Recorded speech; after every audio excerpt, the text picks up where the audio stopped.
Tari sufi dalam historisnya tentu melintasi ranah yang begitu panjang sejak wahyu turun yang terakhir, al-yauma akmaltu lakum dinakum wa atmamtu alaikum nikmati wa raditu lakumul islam adina.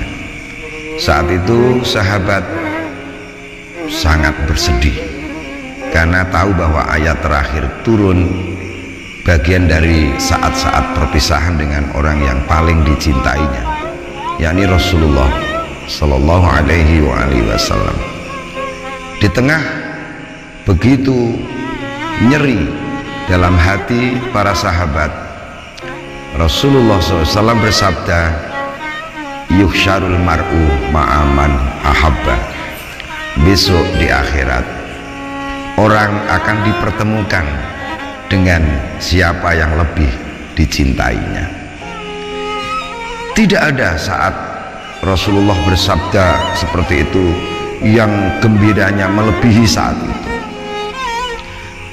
Dan ada salah seorang sahabat, yakni Sayyidina Abu Bakar As-Siddiq radhiyallahu an, seketika berdiri dan mengungkapkan rasa luapan gembira yang tak terperi bahwa di balik perpisahan yang berwujud kematian bukan akhir segalanya.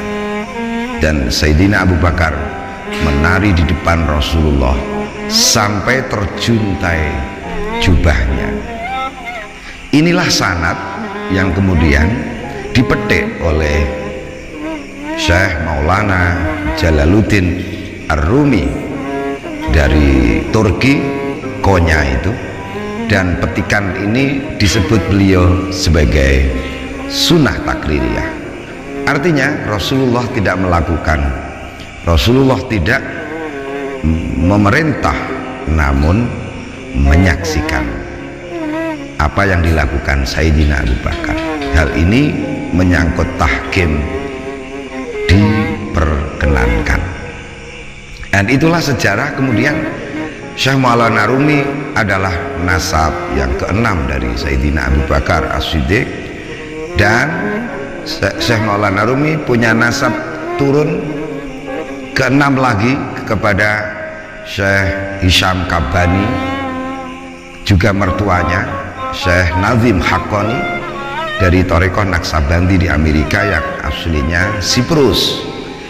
Dan tari sufi ini diusung oleh beliau-beliau ke Indonesia.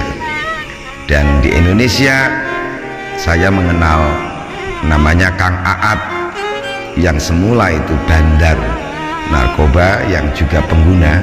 Dia sembuh karena bisa tari sufi. Dari beliaulah saya memperoleh percikan api cinta ini, dan kemudian saya kembangkan di negeri Nusantara. Kenapa saya kembangkan di negeri Nusantara? Pertama, filosofi kita adalah nyokro manggilingan.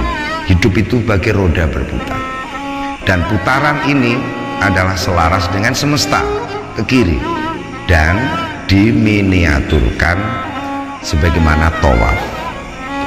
Dan tari sufi dalam kaitan ini adalah baitullah di hati, yang disebut baitullah hakiki. Kalau kiblat memang sembahyang menghadap ke Ka'bah, tapi kiblat hati kemanapun kau berpaling, di situ kau melihat wijah Allah.